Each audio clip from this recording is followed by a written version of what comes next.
It first started because I was friends with Lisa Hanawalt, who is a brilliant artist. We went to high school together, and we would joke about, one day we're going to make a cartoon together, and we had various terrible ideas.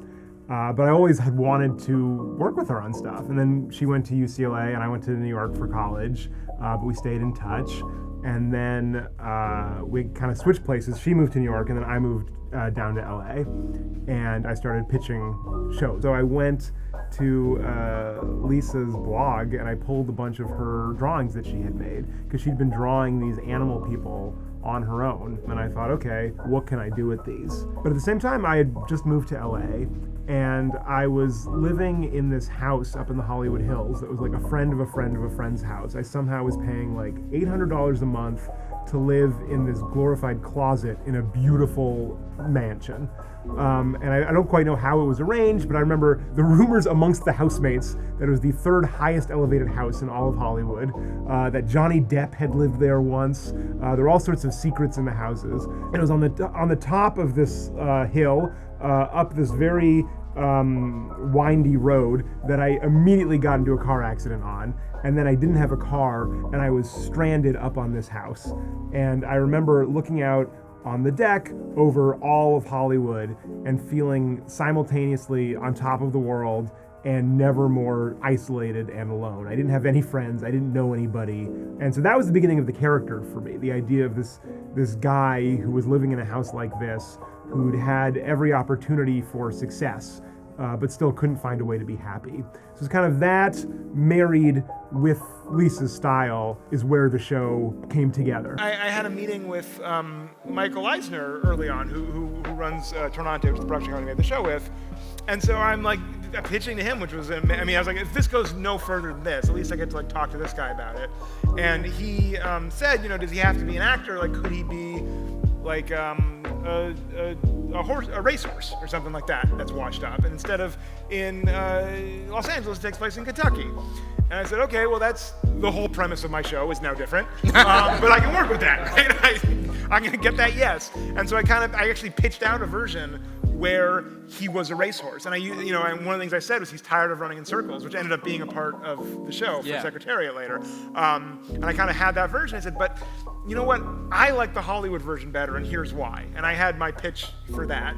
And what I said is, I said, I think this is a show about dreams and about someone who's kind of risen the ladder and gotten to the top and finds that he still isn't happy. And I feel like in our culture, show business represents that a little better than sports does. I mean, sports, similar ground, I can see it. But I feel like Hollywood is so sparkling and dazzling, and you have this house in the Hollywood Hills overlooking everything. It just feels like a greater illustration, a better extension of that idea. And so in the end of the meeting, he goes, okay, you seem like a smart guy, sure. I pitched it as a show that is going to start very fun and goofy, like most adult animated shows, but by the end of its first season, it's going to turn into more of a dramedy along the lines of a live-action show, like Girls or even Mad Men, I think were the examples I used at the time, which felt a little more unprecedented in the world of animation to indulge that much in seriousness and emotion. But that was the idea, is that we were going to trick people by making people think it was a typical animated sitcom, but actually by the end of the season, they'd be going, oh my God, why do I have feelings? Where did this come from? So I think a big turning point for our show happens in that first season at really episode 7 and episode 8, which are called Say Anything and the Telescope. And so Say Anything is episode 7, and that's an episode that's entirely told from Princess Carolyn's perspective. And we wanted to kind of explore what is the damage that BoJack causes, because when he is your central character, you're with him, he kind of falls into some sort of wreckage and kind of steps out and like dusts himself off and wanders into the next misadventure. But we wanted to, through Princess Carolyn, explore what is it like being another person in this person's life? What is it like attaching yourself to this kind of toxicity? And that episode, Say Anything, has the first really sad ending of the series. That everything up until then had been pretty light, or maybe we'd end on like a dark kind of joke, but Say Anything really ends on like a serious kind of sad moment with this lonely character. And that for me was a real sign of where we wanted to go. And the next episode, The Telescope, I think kind of pushes that into overdrive. That's the episode where BoJack goes to visit his old friend Herb, and it's kind of set up as this special episode where BoJack's going to make amends with this guy, and he doesn't. and Herb refuses to forgive him for this thing that happened in their past. And kind of because of our expectations from watching television, and because of BoJack's own expectations of, learning most of what he's learned through making television, he really expects at the end this is going to work out, and it really doesn't. And that also was a sign to our audience that we're telling our stories a little differently here, and we're doing things a little differently. I like to lean into the gimmick. I like to say, okay, well, let's do it. And then what does that mean? And what is a story that would necessitate that kind of storytelling? Because I think the form should always match the function. I think you want to have a format for a story that goes hand in hand with the story you're telling, but that doesn't necessarily mean you need to have the story first and then come up with a format. A lot of times it can start with a format. It can start with, let's tell an episode without any dialogue. So we knew we wanted to do a silent episode because I didn't know how to do it. It felt like a fun challenge because, unlike Buffy, I couldn't just have like a demon come in and cast a spell on everybody and nobody can talk anymore. Right. But meanwhile, our supervising director, Mike Hollingsworth, he had always wanted to do an underwater episode. He loves animals, animal jokes. A lot of the kind of background animal stuff that happens on the show comes from him.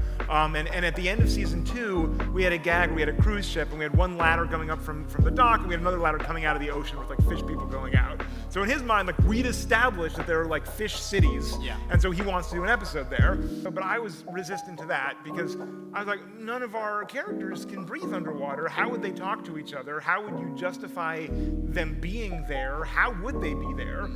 So I had kind of these two problems that were unrelated, and then in the middle of the night I kind of woke up and I said, oh, eureka, I am smart and I figured it out. And I went into the writers' room like, guys, this silent episode is the underwater episode.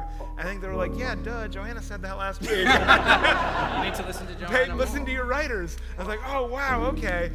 So then the room tried to figure out how to do it, and that episode was written by Jordan Young and Elijah Aaron, two brilliant writers. And I said, how do you write an episode like that? And they said, we don't know, let's figure it out. So we talked through the story and we, kind of put it up on the whiteboard like you do any other episode. And then when it was time to write it, they wrote the whole episode just without the dialogue, just, stage directions. I think it is up to the individual viewer to decide for themselves if BoJack is forgivable or redeemable or deserving of that. I personally like to believe that we are all flawed people, and we are all deserving of forgiveness and redemption and grace, but we have to work for it. We're not owed it. You know what I mean? We are worthy of it, but maybe deserving is the wrong word. But it's open to interpretation, and I grapple with it. I don't always know myself, and I think one of the joys of making the show is presenting these questions and not always having the answers. And I think sometimes when you don't have the answer, but you feel like you need an answer and you put it in your work, it feels fake or it feels forced. And so a lot of times, we'll have questions and we'll talk about it in the writer's room and we'll go back and forth. And at the end of the day, if it feels like we don't have a hard answer to this, we'll just kind of leave the audience with the question. And it's up to them. One night I just sat down, I was like, I'm gonna try writing a TV script. And I did. And it was okay. And I got some feedback on it, and then it got better. And eventually I was like, I'm gonna write another TV script. And then I had 2 scripts. They were both pretty good. And then I wrote a third one that was not very good, and I didn't show it to anybody. And then eventually, based on those scripts, I started getting meetings with people, and I started getting some experience, and I learned how to do it. I think the only way to do any creative pursuit is to dive in and start trying.